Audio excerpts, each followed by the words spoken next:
Even Jesus cannot operate where there's no faith. So because Jesus could not do many mighty works in his hometown, it now means he's a force. So if you cannot say that about Jesus, why are you saying that about a man who is dishonored in a place yet expected to manifest the fullness of God in him in that place? You're a joker. Why do you think prophets who are experienced always keep people far from them? Because from the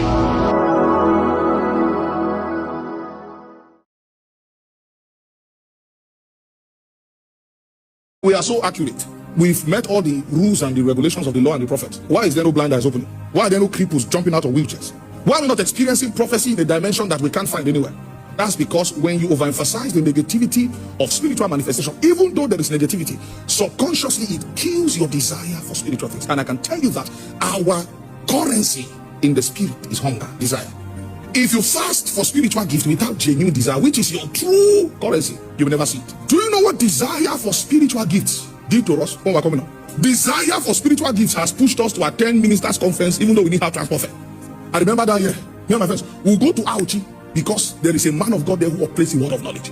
And guess what? You will sit down in the conference, seeing God demonstrating in ways that you never believed was possible, and you will sit down there crying. I don't know how many of you have experienced that. I'm not talking about desiring spiritual gift because you want to show that you're anointed.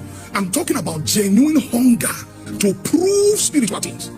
But now that you know many doctrine, you know the Pauline epistle, hagiazo, baptizo, apologia. Now you're apologizing to people. Why the prayer did not work? Are these things bad? No. But I want to be a generation that worship God in the spirit, rejoice in the Holy Ghost, having no confidence in the flesh. We will leave meetings, and then the next thing we are scared to begin hospital evangelism. It's in those days that God makes his man.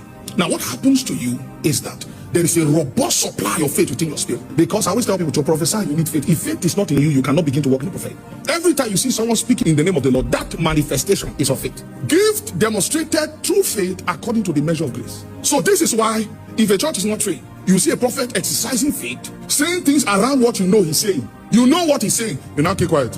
Keep speaking, keep speaking. That's an untrained believer. Because he feels that the prophet is prophesying to show that he's a seer. No, your confirmation also helps his faith in the Lord. Because we are both imparting ourselves mutually. But when the congregation is trained wrongly, they will think it's a show of, I want to prove whether you are right or wrong. I've been in meetings. You are prophesying to someone, he stands and, oh God, don't get the problem. Me, I will leave you. Hey, listen. A mind that is set, even God cannot help that person. People saw Jesus do miracle in the temple. A man received his hand back. They left there not glorifying God, but plotting how to kill him. But you meet other people that understand the faith code. As you are trying to speak, they say, yes, yes, yes, this is what you are saying. That's right, yes, yes, yes. Guess what? The faith in the prophet comes alive.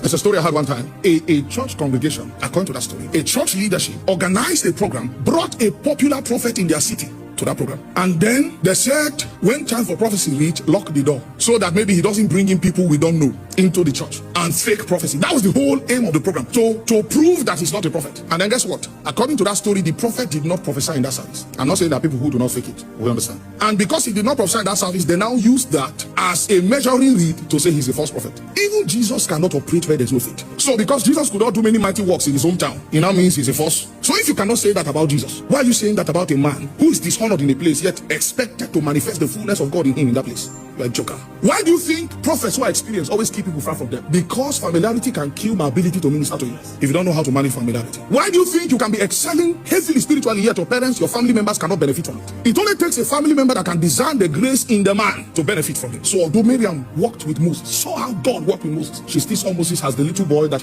she was tending to. So at some point she had the audacity to speak against dignity. Imagine God meeting a person and saying you were not afraid. God looked at a person and was saying you are not afraid to speak about a man. But you see, Gen Z Christianity will tell you, no, we are all the same.